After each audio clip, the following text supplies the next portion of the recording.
Akeem came here and he took a lie detector test. And we asked him, did you ever sexually touch your niece? He answered no. Did you ever force your niece to perform oral sex? He answered no. Results came back the same for each question, and they came back that Akeem told the truth.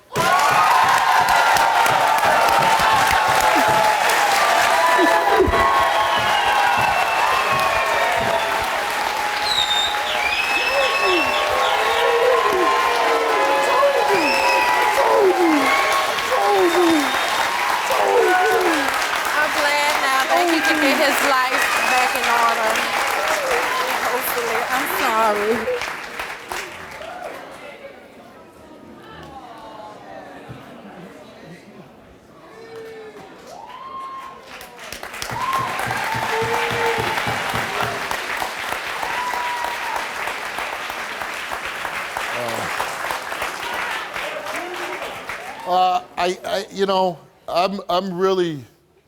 I'm really glad for you.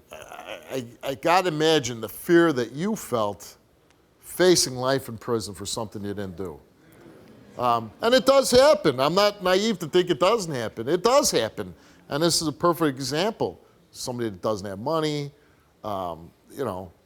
who's facing a charge that, law enforcement authorities or legal system thinks, this guy's guilty. He'll take this, or we're gonna slam him. We're gonna make it so incredibly hard for him not to take this plea deal.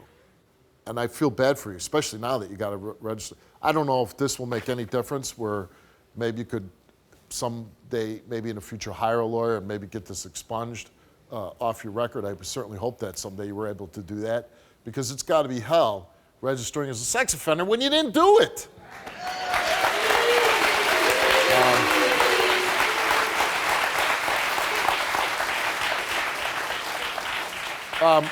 How does it feel clearing your name? It feels good. Feels good. Feels good. Yeah.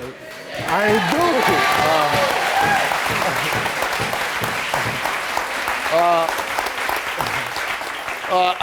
I guess good. Dan has something that he wants to contribute about your lie detector test. Let's bring out Dan.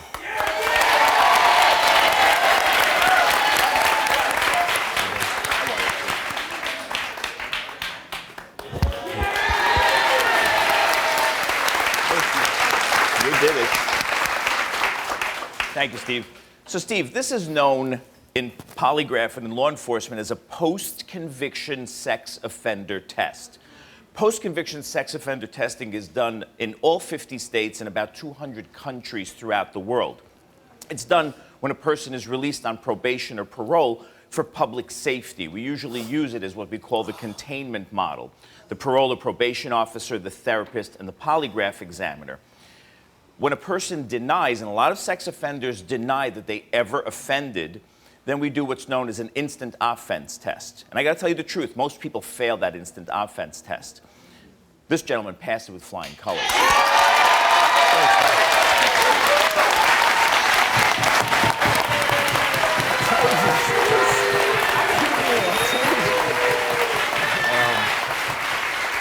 Well, I'm really happy for you, Akeem. I hope you stay out of trouble. Yes, and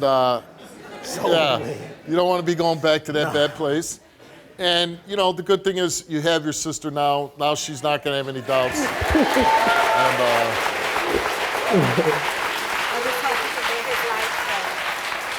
That's a simple thing, man. Enjoy the rest of your life, right? Yeah, thanks, Steve.